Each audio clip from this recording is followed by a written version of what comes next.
ঐতিহ্যবাহী চট্টগ্রাম চেম্বারের যে নির্বাচন আগামী 23 তারিখ ঘোষণা করেছে, অযৌক্তিকভাবে আপনারা জানেন যে পবিত্র ঈদুল আজহা উপলক্ষে ব্যবসায়ীদের ব্যস্ততার মাঝে একটা উদ্দেশ্য প্রণোদিতভাবে চট্টগ্রাম চেম্বারের যে অংশমূলক উৎসাহমূলক যে নির্বাচন অনুষ্ঠিত হওয়ার জন্য টাইম ছিল, সেটাকে অ্যাভয়েড করার জন্য একটা পাতানো নির্বাচন করার জন্য আগামী 23 তারিখ নির্বাচন ঘোষণা করা হয়েছে, যেটা সম্পূর্ণ অযৌক্তিক। আমরা এর তীব্র প্রতিবাদ জানাই। আমরা আমাদের প্রশাসকের নিকট আমরা একটা স্মারকলিপি প্রদান করেছি, আমরা প্রতিবাদ জানিয়েছি। আমরা চাই নির্বাচন হোক, দীর্ঘ 17 বছর ইলেকশন হয় না, আমরা চাই যে ইলেকশন হোক, ইলেকশনটা যেন অংশগ্রহণ হোক, সবাই যেন অংশগ্রহণ করতে পারে। বিভিন্ন আমাদের ইতিপূর্বে বলেছেন যে বিভিন্ন কারণ আছে, এই মুহূর্তে ভোটাররা কীভাবে ভোট দিবেন, তারা কি তাদের ধর্মীয় আচার অনুষ্ঠান পালন করার জন্য পবিত্র কোরবানের কেনাকাটা, এবং যারা ব্যবসায়ী আছেন তাদের ব্যবসা বাণিজ্য নিয়ে, যারা শিল্পপতি আছেন তাদের শ্রমিকদের বেতন, স্টাফদের বেতন নিয়ে ব্যস্ত আছেন। এই মুহূর্তে নির্বাচন ঘোষণা অর্থ হচ্ছে নির্বাচনকে একটা পাতানো নির্বাচনের মাধ্যমে পছন্দসই তারা একটা কুক্ষিগত করে একটা বড়ি একটা নামমাত্র নির্বাচনের মাধ্যমে তারা ক্ষমতা দখল করার জন্য আমরা তীব্র প্রতিবাদ জানিয়েছি।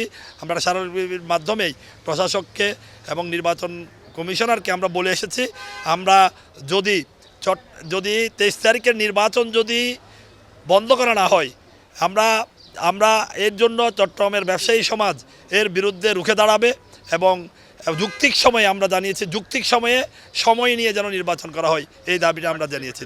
আমাদের বাণিজ্যিক রাজধানী চট্টগ্রামের ঐতিহাসিক চেম্বার নির্বাচন 1 নভেম্বর হওয়ার কথা ছিল। নানা ধরনের আইনি জটিলতার কারণে এটা এতদিন পর্যন্ত অনুষ্ঠিত হয়নি। বর্তমানে অতি সংক্ষিপ্ত সময়ে আদালতের রায় কী আছে না আছে সেটা বিষয়কে বিবেচনায় কতটুকু নেওয়া হয়েছে সেটা আমাদের কাছে পরিষ্কার নয়। হঠাৎ করে 23শে মে ঈদের পূর্বক্ষণে ডেটটা দিয়ে আমাদেরকে একটা বিব্রত অবস্থায় ফেলেছেন। আপনারা জানেন পবিত্র হজ উপলক্ষে সকলেই এখন হজে আছেন, মক্কা মদিনায় অবস্থান করছেন। অনেক বড় বড় ব্যবসায়ী যারা এই নির্বাচনে একটা পার্সন হিসেবে আছেন, এবং অনেক ব্যবসায়ী নিজেদের সে কোরবানি উপলক্ষে ধর্মীয় আচার অনুষ্ঠান নিয়ে তারা অত্যন্ত ব্যস্ত। বিশেষ করে আমাদের এই প্যানেলে গার্মেন্টস ব্যবসায়ীরা অনেকেই ক্যান্ডিডেট হিসেবে আছেন, যারা আপনারা জানেন যে গার্মেন্টস ব্যবসায়ী ঈদ উপলক্ষে কীভাবে তাদের বেতন বোনাস নিয়ে ব্যাংকিং সেক্টরে এবং তাদের বেতন বোনাসে আর্থিকভাবে তারা কি মানসিক চাপে থাকে। ঠিক সেই মুহূর্তে তো সংক্ষিপ্ত সময়ে যেখানে একটা নির্বাচনের ডেট ঘোষণা করেছে, সেটা কারো খুশি করার জন্য করা হয়েছে কিনা সেটা আমাদের কাছে বোধগম্য নয়। আমরা নির্বাচন কমিশনের প্রতি অনুরোধ রাখতে চাই, জাতীয় নির্বাচনের ক্ষেত্রে যারা যদি পক্ষপাতিত্ব করেছে তাদের পরিণতি কী হয়েছে সেটা স্মরণ রেখে নিরপেক্ষভাবে যাতে করে সকল ভোটাররা ভোটে অংশগ্রহণ করতে পারে, তাদের পছন্দসই একজন ব্যবসায়িক নেতা নির্বাচন করতে পারে, ঐতিহ্যবাহী চট্টগ্রামের ব্যবসায়িক ঐতিহ্য ধরে রাখতে পারে, এবং সঠিক একটা নির্বাচন হয়, সঠিক প্রতিনিধিত্ব হয়, সকলে তার ভোট প্রয়োগ করতে পারে, এই ধরনের একটা যৌক্তিক সময় পুনর্নির্ধারণ করে যাতে ভোটের তারিখটা ঘোষণা করা হয়, আমরা তার কাছে আবেদন রাখবো, স্মারকলিপি দেব, তাকে অনুরোধ করব। এই উদ্দেশ্যে আজকে আমাদের এখানে আসা। আমরা সম্মিলিত ব্যবসায়ী পরিষদের ব্যানারে স্বতঃস্ফূর্তভাবে চেম্বারে নির্বাচন করার জন্য এগিয়ে যাচ্ছিলাম। হঠাৎ করে 23 তারিখ অঘোষিতভাবে নির্বাচন ঘোষণা করছে। এটার জন্য আমরা খুব বিব্রত বোধ করছি, যেহেতু আমরা সাধারণ ব্যবসায়ী। এখন মানুষ গ্রামমুখী, ঈদ কোরবানমুখী, এবং অনেকের আমার ভোটার চট্টগ্রাম শহরে প্রায় 300-400 ভোটার সৌদি আরবে পবিত্র হজ পালনের উদ্দেশ্য হয়ে গেছে। তো আমরা আজকে ডিসি অফিসে এখানে আসেছি, স্মারকলিপি প্রদান করেছি ইলেকশন কমিশনারকে। আমরা চাই এই নির্বাচনকে পিছিয়ে দেওয়ার জন্য, এবং আরবিট্রেশনের রায় অনুযায়ী স্টেট এবং টাউন 6টা ভোটকে অকার্যকর করে এগুলো বন্ধ করে নির্বাচন দেওয়ার জন্য সুন্দর সময়ের জন্য এটা আমরা আহ্বান জানাচ্ছি, এবং আমরা এটা নির্বাচন কমিশন স্মারকলিপি প্রদান করেছি। আজকে আমরা বিভাগীয় কমিশনের কার্যালয়ে সমবেত হয়েছি। আপনারা জানেন যে ব্যবসা বাণিজ্যের ব্যবসায়ীদের আধার প্রাণের কেন্দ্র Chittagong chamber of commerce and industries. তো এটার নির্বাচনটা 1 নভেম্বর 2025 সালে অনুষ্ঠিত হওয়ার কথা ছিল। তো আমরা একটা ফ্যাসিস্ট রেজিমের বিরুদ্ধে জাতি সামগ্রিকভাবে যে আন্দোলন করেছে, একটা নতুন জাতীয় জাগরণের মধ্য দিয়ে জনসাধারণের পাশাপাশি ব্যবসায়ী সমাজও আশা করছিল এই যে 17-18 বছর যে ওখানে একটা স্বার্থ কোটারি গোষ্ঠী তারা যে চেম্বারটাকে কুক্ষিগত করে রেখেছিল। এই যে আমরা জানি যে লতিফগঞ্জ এবং মাহবুবগঞ্জ পতিত স্বৈরাচারী এবং ফেসিস্ট সরকারের তারা আতাত হিসেবে কাজ করে ওনারা 17 বছর ধরে ব্যবসায়ীদের গণতন্ত্রের অধিকারকে কেড়ে নিয়েছিল।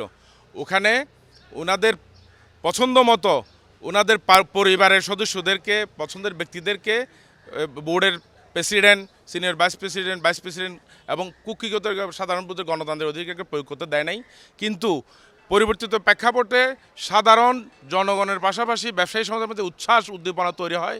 গণতান্ত্রিকভাবে নির্বাচনের মধ্য দিয়ে একটা তাদের নেতৃত্ব নির্বাচন করবে, এইটা সবার মাঝে একটা উদ্দীপনা কাজ করেছে। আপনারা দেখেছেন সেটা ইতিপূর্বে পেপারে, পত্রিকা, মিডিয়া, মেন স্ট্রিম এবং ব্যবসায়ী হাবগুলোতে ওখানে যে ডেমনস্ট্রেশন, বিভিন্ন সেমিনার, সিম্পোজিয়াম, গেট টুগেদার এর মাধ্যমে আপনারা সেটা দেখেছেন। কিন্তু ওই যে ম্যানিপুলেশনের দুইটা হাতিয়ার ছিল ওখানে, ট্রেড গ্রুপ এবং টাউন অ্যাসোসিয়েশন, এই দুইটা গ্রুপের বিরুদ্ধে ব্যবসায়ীদের বরাবরই কী ছিল, আপত্তি ছিল যে এইগুলাকে পুঁজি করে এগুলোর কোনো অস্তিত্ব নাই, এগুলা বাণিজ্য মন্ত্রণালয়ের তদন্ত কমিটি কর্তৃক এগুলো অকার্যকর, ইনভ্যালিড প্রমাণিত হয়েছে। এইগুলাকে পুঁজি করে তারা বরাবর এইগুলা বুইনা বুটে ওখানের এটা একটা সিডি হিসেবে কাজ করতো। টাউন অ্যাসোসিয়েশন এবং ট্রেড গ্রুপ নামে দুইটা ওখানে মানে গ্রুপ সদস্যদের একটা সিস্টেম আছে।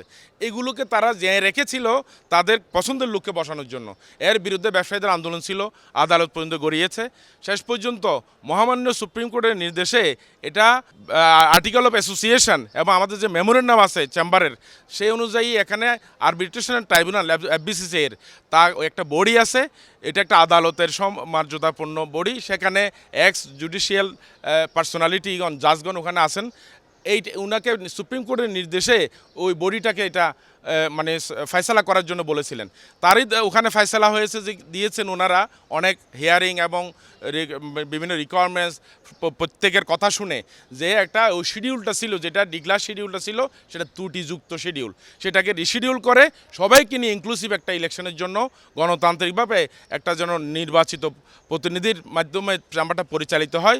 চট্টগ্রাম জানান আপনারা বাণিজ্য নগরী, এখানে বন্দর থেকে শুরু করে ডিপ সিপুর থেকে শুরু করে ব্যবসায়ীদের প্রাণকেন্দ্র, বাংলাদেশের অর্থনীতির মানে চালিকা শক্তি এই চট্টগ্রাম। সুতরাং এখানে যদি নির্বাচিত সেরকম প্রকৃত প্রতিনিধিত্ব সুলভ ব্যবসায়ী নেতৃত্ব প্রতিষ্ঠিত না হয়, তাহলে সেখানে ব্যবসায়ীদের সাথে কারা কথা বলে, অর্থনীতির সাথে কাজ করবে কারা? সেই জন্যেই আজকে আমরা এখানে সমবেত হয়েছি। আজকে আমরা গত পরশুদিন হঠাৎ করে দেখলাম নির্বাচন বোর্ড হঠাৎ করে 3 দিনের একটা সময় দিয়ে ওনারা ইলেকশনের ডেটটা ঘোষণা করেছে আগামী 23 তারিখে শনিবারে। আমরা জানি আরবিট্রেশন ট্রাইব্যুনালের ওখানের পক্ষ থেকে নির্দেশনা আসছে, অর্ডার দিয়েছে, এটা সুপ্রিম কোর্টে অ্যাকনলেজ করেছে। সেটা হচ্ছে কি, এই ত্রুটিযুক্ত তফসিলটাকে বাতিল করে নতুন করে রিশিডিউল করে বাণিজ্য বিধান মানে নীতিমালা এবং বিধানাবলী 2025 সালে যেটা প্রণীত হয়েছে, সেই আলোকে ডাইরেক্ট ভোটের মাধ্যমে এটা প্রতিনিধিত্ব নির্বাচন করার কথা।